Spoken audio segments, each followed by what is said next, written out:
Hey, it's Soul with another video brought to you by the beauties you see here who make sure I can keep giving you more of this and all things Warcraft. When the next World of Warcraft expansion launches, what might we see and experience in this new land? We'll find out at BlizzCon, hopefully. But in the meantime, I want to give you a brief history of what zones were like back in the good old days, how they've changed, and then wrap it up with a few what-ifs, all of which are probably terrible ideas, but by the end you might think, hey, that could be possible, and then go into a panic attack, but hey, let's go. Let's start with the distant past and go all the way back to Northshire, the starting zone for humans. We're free to explore the area, but it doesn't take long to notice that there's only one way in and out of Northshire, and the rest is surrounded by mountains. From Northshire, there's nowhere to go but to Outland Forest, where the world opens up to wonder and danger. To Stormwind, a testament to human perseverance. Or to Goldshire, which offers you sex. Back to Northshire though. We know that to the south is Outland Forest, but what's to the north? Why, the Burning Steppes. It's interesting that Stormwind is just one zone adjacent to Blackrock Mountain, to Nefarian, and Ragnaros. This is how the World of Warcraft was designed, dropping zones that are encircled by impenetrable terrain.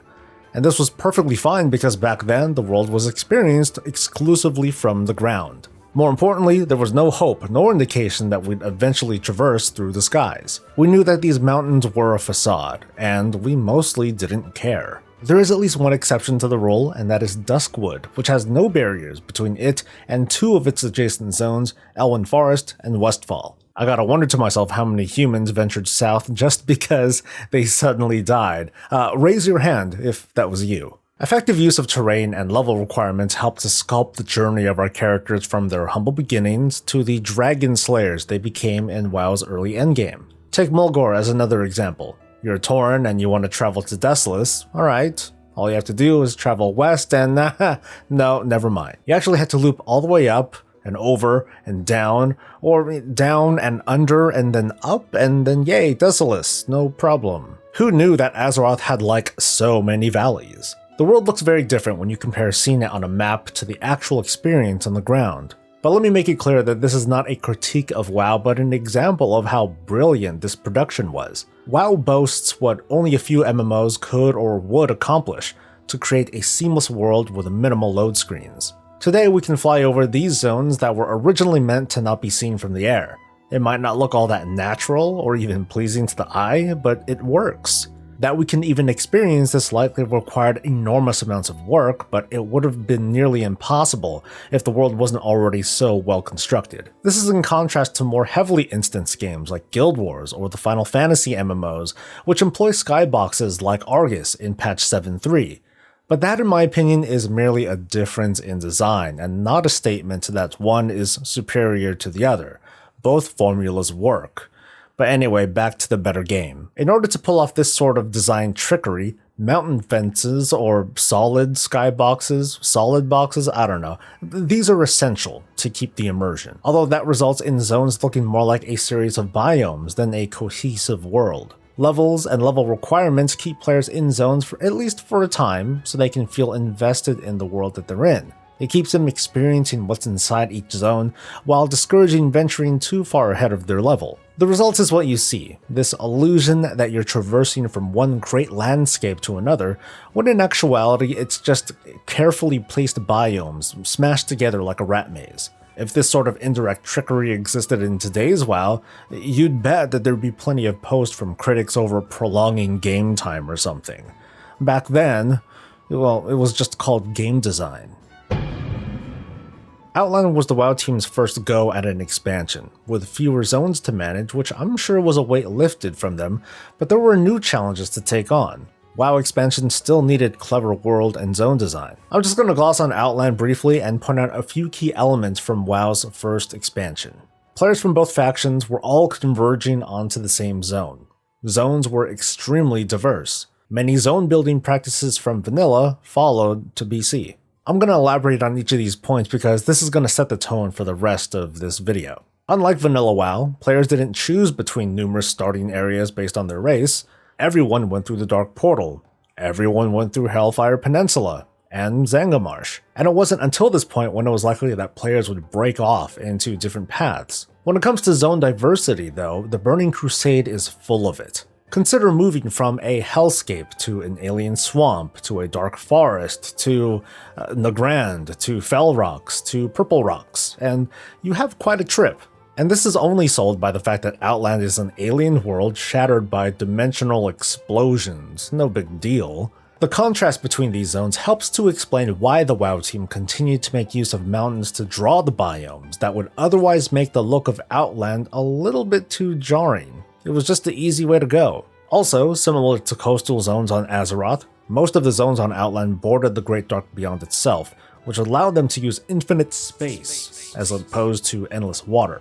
It's these sorts of tricks that Outland could still maintain a sense of flow, even if there were a few moments where the night and day differences between zones felt a little unusual. I'm going to throw my opinion out there, but the one element that didn't flow quite well here was the overall questing and narrative. The Burning Crusade tried its best to make it clear that we're going after Illidan, but it didn't do a great job of pulling players into it.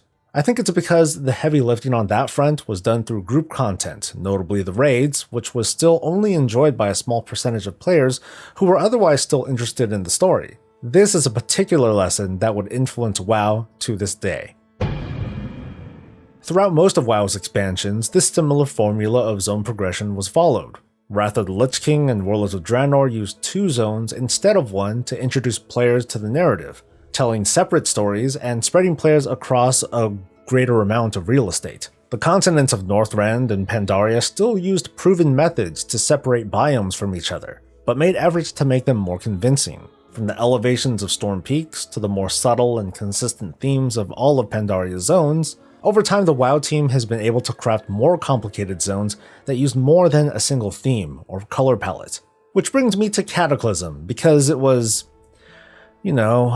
different. Here's the Cataclysm expansion in some bullet points. It brought about the most diverse set of zones in WoW's history, from 3 zones with multiple themes, to a desert zone, to an underground zone, to a fully underwater zone. All of these zones were separated, and here's a bit of trivia, Deepholm is the only leveling zone in WoW's history that's fully detached from the rest of the game world, because elemental planes, and so portals. This meant that the quest flow that took players to these zones was very different. They all needed their own introductions before just being dropped right into the adventure. But Cataclysm also evolved the questing game tremendously with the notion of zone storylines. It's a familiar formula that was around from the beginning of WoW and still exists today. But Cataclysm presented players with a visible main storyline that spans across most of the zone with little side quests to fill out the map. Slowly but surely, the WoW team was finding a sweet spot to fully immerse players into this world through questing, using zones to guide the narrative. But the experimenting wasn't over yet. World of Warcraft Legion and Battle for Azeroth took zone design and took it to the next level, while turning quest and level design upside down. Breaking from the norms, these expansions follow a formula that's nearly identical for both. A starting experience, a delta where the player is brought to their new hub to breathe in the scope of what's to come, a choose-your-adventure format, and a separate campaign that keeps perspective in check throughout the expansion. What makes this possible is a daring and risky feature Blizzard has used for both of these expansions, level scaling. Level scaling has quite a few benefits, including allowing players to choose the zones they level in. Unlike previous expansions, there's no starting or ending zone to level in. Okay, well, mostly. The player, for the most part, has full freedom of their leveling path, and the campaign spans across the timeline of the expansion, tying everything together to ensure that we're always aware of where we are in the main story. This influenced the feel of zones in major ways because players were free to travel between them and would still encounter enemies of the same level with only a few exceptions. More importantly though, zone quests were no longer tied to any sort of chronological order. What we have instead are multiple storylines that are even more self-contained, and in the context of the expansion timeline, the events in these zones happen simultaneously. So let's look at how this new approach influenced the overall construction of zones in Legion and PFA. Here we are in Azuna, which borders both Val'sharah and Suramar, but there are virtually no terrain obstructions to separate them. Unlike every other expansion before Legion, you can see, at the very least, a silhouette that's iconic for each zone. Shaladrasil is over there, to the crackle of lightning over Stormheim, there's the Nighthold, the temple above the tomb of Sargeras, and of course, there's Dalaran. I kid you not, this is really something to appreciate because this is a view from the ground. There's a single obstruction that separates the zones if you haven't noticed, and that's all of High Mountain. High Mountain is the centerpiece of the Broken Isles, and obviously there are only a few ways to enter that particular zone because of the terrain. Meanwhile, from certain places on High Mountain, you can freely see the other zones below. This makes the Broken Isles one of the most natural feeling continents to date. But now, let's travel to Kultiras and Zandalar. These are two subcontinents that borrow from what's both old and new. Zandalar borrows a bit from the Broken Isles by making Zuldazar its centerpiece, the zone with the highest elevation that looks down upon the other zones, much like how a ruler lords over the territory below them. But Zandalar's themes are extreme contrasts from one another. Nazmir is swampy territory, damaged by the Cataclysm. Vol'dun is a land that was turned desert generations ago in a battle against the forces of the old gods. Because of that, tall mountains were once again employed to lessen the separation between swamp and desert, but more care was put into it to avoid making it look so obvious. Kultiras, on the other hand, is more consistent with the themes, and almost looks like it was crafted as a whole piece before separations were carved in. The border between Drustvar and Tiragard Sound is completely open, and another fact to point out is that Tiragard Sound completely separates Stormsong Valley from Drustvar. This helps to transition the bright greens of Stormsong from the more earthy tones and colder weather far to the south. Traveling between Tiragard Sound and Stormsong Valley on foot means moving through a stretch with numerous NPC refugees, which tells a story on its own. And this time, the WoW team will get away with using mountains to separate the two zones with this single entrance because, hey, Stormsong Valley is a valley. I'm really fond of both continents, but I'll give a few critiques and then I'll follow that up with speculating what could be in the near future. Instant travel seems to be more of a thing in BFA. It's one thing where in Legion, selecting a zone to quest in has you flown there because you're coming from a floating city. In BFA, this practice continues and then some. Most of the zone quest lines start off with your character being taken there, and the travel between continents is done by an NPC on a boat. Level scaling offers freedom of choice, but it does limit a bit of the adventure and risk of running into an area where we clearly have no business being in. My biggest gripe though is the imbalance of quest content between the two continents. As a Horde player, I enjoyed a rich background on Zandalar, became a hero to its people and so on and so forth, and that's great, yay. On Kultiras though,